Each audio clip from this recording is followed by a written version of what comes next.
அனைத்து உறவுகளுக்கும் வணக்கம். மீண்டும் உங்களுடைய ஒரு தோட்ட பதிவுடன் சந்திப்பதின் மிக்க மகிழ்ச்சி. இது நான் இன்றைக்கு எங்களோட லண்டன் மாடி தோட்டத்தில் 5வது தடவையாக அறுவடை செய்த நான் என்னென்ன அறுவடை செய்த நாங்கள்னு சொல்லி பார்ப்போம். வாங்க பதிவுக்குள்ளே போகலாம். இது நான் ஏற்கனவே தக்காளி பழம் அறுவடை செய்து பதிவு போட்டிருக்கிறேன். இன்றைக்கு நான் திரும்பவும் நிறைய தக்காளி பழம் அறுவடை செய்யணும் என்னென்னு சொன்னால் நிறைய பழுத்திருந்தது, அதை விட நல்லா பழுத்துட்டு. அப்போ இன்றைக்கு நான் கிட்டத்தட்ட ஒரு 2.5 கிலோவுக்கும் மேலே தக்காளி பழம் அறுவடை செய்த நான். என்னென்று சொன்னால் இனி விட்டோம்னு சொன்னால் பழுதாக போடும். இது நான் ஏற்கனவே கூறின மாதிரி இந்த தக்காளி பழம் சின்ன சின்ன பழம் தான். என்னென்னு சொன்னால் அந்த நிறைய காய்க்கும், ஆனால் பெரிய காய் இல்லை. ஆனால் இந்த பழமும் நல்ல டேஸ்ட். அதை விட நீங்கள் காய் சமைக்கிறேன்னு சொன்னால் நாங்கள் கூடுதலாக காய் சமைக்கிற நாங்கள் காயும் நல்ல டேஸ்ட்டாக இருக்கும் சமைக்கிறோக்கு. அதில் 4 மரம் வச்சுனா அதில் 3 மரம் நல்லா நிறைய காய்ச்சிருக்குது. ஒரு மரம் நாங்கள் எதிர்பார்த்த அளவு காய்க்கல, ஆனால் கொஞ்சம் காய் இருக்கிறபடியாக நான் அதை பிடுங்காமல் அப்படியே விட்டுருக்கிறேன். பிடுங்கவே நல்ல ஆசையாக இருந்தது. என்னென்னு சொன்னால் நல்ல கலர்ஃபுல்லாகி நல்லா இருந்தது. என்னென்னு சொல்கிறேன், நல்ல இந்த தெத்த சிவப்பு மாதிரி இருந்தது பழங்கள் எல்லாம் பார்க்கவே. மற்ற நீங்கள் நிறைய பேர் கேட்குறீர்கள் நீங்கள் இந்த பாவக்கோடி மற்ற இதுகளுக்கு என்ன பசடைகள் போடுறேன்னு சொல்லி கேட்குறீங்க. நான் ஏற்கனவே அது சம்மந்தமாக ஒரு வீடியோ நான் போட்டிருக்கிறேன். அதில் எல்லாம் விவரமாக சொல்லியிருக்கிறேன். என்னென்னு சொன்னால் அந்த கார்டன் டிப்ஸ்ன்னு சொல்லி அதில் நான் சொல்லியிருக்கிறேன் என்னென்ன பசடைகள் நான் பாவிக்கிறேன்னு சொல்லி. நான் ஏற்கனவே சொன்ன மாதிரி நான் கெமிக்கல் பசலைகள் நான் பாவிக்கிறேன் இல்லை. என்னென்னு சொன்னால் நான் ஆர்கானிக் பிளான் போட்டு தான் நான் கூடுதலாக அந்த ஆர்கானிக் பசலை தான் நான் பாவிக்கிறது. அதை விட சில கொம்பனிகள் இருக்குது, நல்ல நல்ல பசலை. அது அந்த பேர் வழியில் உள்ள கொம்பனிகள் நல்ல பசலை, அதுதான் நான் கூடுதலாக பாவிக்கிறேன். அது கொஞ்சம் விலை தான், ஆனால் நல்ல பசலை. அது என்பின்னு சொல்கிறது. அதில் இந்த சீஃபீட் எக்ஸ்ட்ரான்னு சொல்லி ஒன்று இருக்குது. கிட்டத்தட்ட 1 லிட்டர் 12 பவுன் 10 பவுனுக்கெல்லாம் நீங்கள் ஈபேயில் வாங்கலாம். அதே நேரம் நீங்கள் பெரிய கார்டன் வச்சுருக்கிறோன்னு சொன்னால் நீங்கள் ஒரு 5 லிட்டர் ஓட பண்ணீங்கன்னு சொன்னால் ஒரு 35 பவுன்ஸுக்கு வாங்கலாம். நான் கூடுதலாக ஈபேலாம் ஓட பண்ணி எடுக்கிறேன். நான் அதுகளை வாங்கி நீங்கள் பாவிக்கலாம். அதாவது சில பேர் கேட்டிருக்கீங்க பாவக்கொடியெல்லாம் காய்க்குது இல்லைன்னு சொல்லி.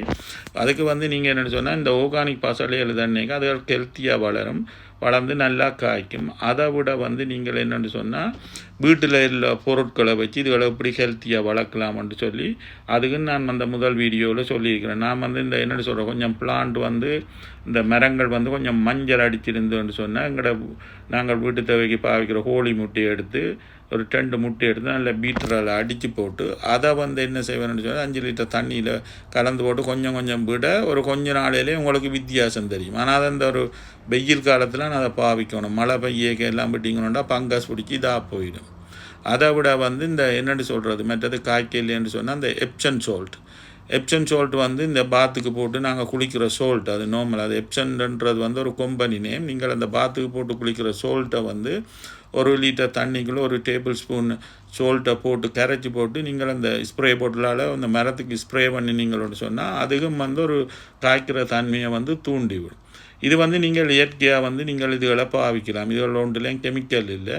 பாவிச்சுன்னு சொன்னால் உங்களோட பிளான்ட்டுகளும் ஆரோக்கியமாக வரும். மற்றது என்னென்னு சொல்கிறது, இந்த ஆர்கானிக் பசலையர் பாவிக்கிறதால நோய் நொடி வாரதும் குறைவு, இந்த நோயெல்லாம் வராது. மற்றது ஆரோக்கியமானது, நல்ல டேஸ்டாகவும் இருக்கும். இவ்வளோ தக்காளி பழம் நான் வெட்டி எடுத்தேன். அதை விட நான் 2 பாவக்காயும் இன்றைக்கு நான் வெட்டி எடுத்தேன். 2 இல்லை 3 பாவக்காய் நான் வெட்டி எடுத்தேன்னு சொன்னால் அதை விட கொஞ்சம் பழுக்கிற மாதிரி வருகுது. இது இன்றைக்கு நல்ல கணக்கான பருவம் சமைக்கிறோங்க. அப்போ அதால் நான் இன்றைக்கு திரும்பவும் ஒரு 3 பாவக்காய் நான் வெட்டி எடுத்தேன்.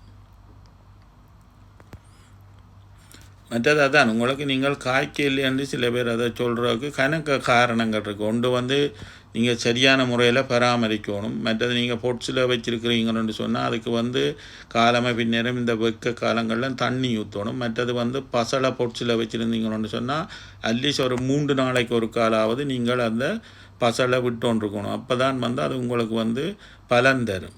இப்போ நிலத்தில் வச்சிங்கன்னு சொன்னால் நீங்கள் பெருசாக இப்போ 1 கிழமைக்கு ஒருக்கா பசலையும் மற்ற தண்ணியும் அடிக்கடி ஊற்ற தேவையில்லை. இப்போ இந்த பொட்ஸில் நிற்கிறதால அடிக்கடி ட்ரை ஆகும், காஞ்சி போகும். அதால் நீங்கள் அடிக்கடி தண்ணியும் ஊற்றணும், பசலையும் தண்ணணும்.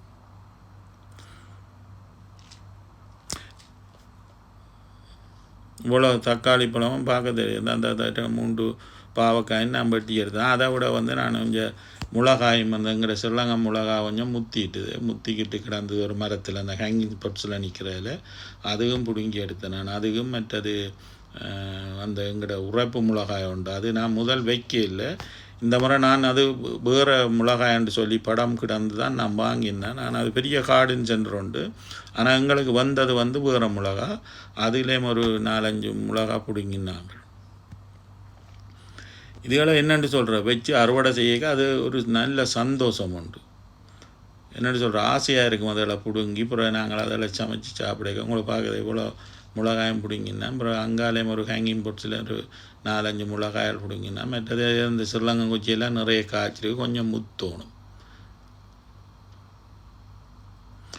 எங்களுக்கு இந்த முறை வந்து இந்த தான் சொன்னேன், இந்த மாடி தோட்டத்தில் எல்லாமே நல்ல ஆரோக்கியமாயும் வந்தது, நல்லா காய்ச்சிருக்கு. நாங்கள் எதிர்பார்க்கவே இல்லை இவ்வளோ எங்களுக்கு காய்க்குமென்று சொல்லி. அதுக்கு காரணம் வந்து நல்ல பராமரிப்பு. மற்றது இந்த முறை வந்து நல்ல வெதரும் நல்ல வெயிலும், அதால் வந்து நிறைய காய்ச்சது.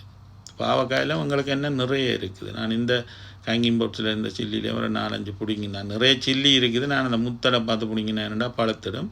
இதுதான் வந்து ஒரு நாகா சில்லி இனம் உண்டு. ஆனால் நான் எதிர்பார்த்த அவியல் படத்தில் போட்டிருந்த அது படம் இப்பவும் இருக்குது, அது வேறு சில்லி. ஆனால் இதுவும் வந்து இனி இல்லைன்ற உரைப்பு தான். பட் என்னென்னு சொல்கிறது, அந்த எதிர்பார்த்து வச்சது வேறே இல்லை.